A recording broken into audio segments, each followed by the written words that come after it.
உடல் ஊனமுற்றவர்கள் தாங்களாகவே ஒரு தாழ்வு மனப்பான்மையை ஏற்படுத்திக் கொள்கிறார்கள். யோனத்தானின் குமாரன் மேவிபோசேத் இரு கால்களும் முடமாயிருந்தாலும் தாவீது ராஜா அவனை ஏற்றுக்கொண்டு அவனுக்கு செய்ய வேண்டிய கடமைகளை செய்து தன்னோடே வைத்துக் கொள்கிறான். அவனுக்கு ஒரு புது வாழ்வு கிட்டுகிறது. இன்றைக்கும் ஊனமுற்றவர்கள் மேல் அன்பு பாராட்டி அக்கறை செலுத்தி அரசாங்கம் அநேக சலுகைகள் கொடுக்கிறது என்பது பாராட்டுக்குரியது. நாமும் அவருடைய நேசித்து அவருடைய முக்கியப்படுத்தி நம்மால் முடிந்த அளவு உதவி செய்ய வேண்டும். ஜெர்மன் தேசத்தை ஆண்ட சர்வாதிகாரி அடால்ஃப் ஹிட்லர் 24/1889 முதல் 30/4/1945 வரை வாழ்ந்தார். அவர் 1939ஆம் ஆண்டு ஒரு சட்டம் இயற்றினார். பிலிப் பவுலர், கார்ல் பிராண்ட் ஆகிய இரு மருத்துவர்களை நியமித்து தீராத வியாதி உள்ளவர்களையும் மிகவும் மோசமான ஊனமுற்றவர்களையும் கண்டுபிடித்து கருணை கொலை செய்வதே அச்சட்டம். முதலில் மக்கள் அதிர்ந்தாலும் அவர் சர்வாதிகாரி என்பதால் அவரது தீர்மானத்தை எதிர்த்து யாராலும் எதுவும் பேசவோ போராடவோ முடியவில்லை.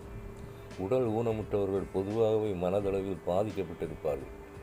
இயேசுவானவரும் அப்படிப்பட்டவர்கள் மேல் இரக்கம் பாராட்டி அவர்களுக்கு உதவி செய்தார் என்று வேதத்தில் அநேக இடங்களில் வாசிக்கிறோம். உடல் ஊனமுற்றவர்களுடன் நாம் எவ்வாறு நடந்து கொள்கிறோம்? அவர் கருணைக்கணனாய் இருக்கும்போது நாம் ஏன் வன்கணனாய் இருக்க வேண்டும்? இன்றைக்கு இப்படிப்பட்ட மக்களை பார்க்கும்போது இவர்கள் செய்த பாவம்தான் என்றோ தலைமுறையாக வரும் சாபம் என்றோ எளிதாக கூறிவிடுகிறோம். செய்த பாவத்திற்கு தண்டனை தான் ஊனம் என்றால் இன்று சராசரி மனிதனை கூட காண முடியாது. 2 சாமுவேல் 9:13 2 கால்களும்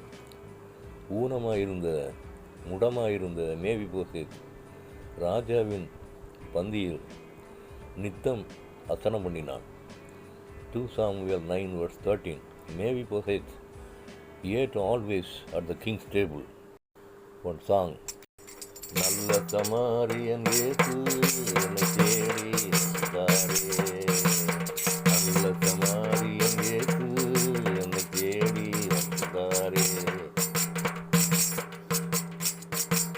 காயம் கட்டினாரே தோள்மே சுமந்தாரே, காயம் கட்டினாரே தோள்மே சுமந்தாரே, நல்ல சமாரியன் இயேசு என்னை தேடி வந்தாரே, மீண்டும் வருவாரே என்னை அழைத்து செல்வாரே, மீண்டும் வருவாரே என்னை அழைத்து செல்வாரே, நல்ல சமாரியன் இயேசு என்னை தேடி வந்தாரே.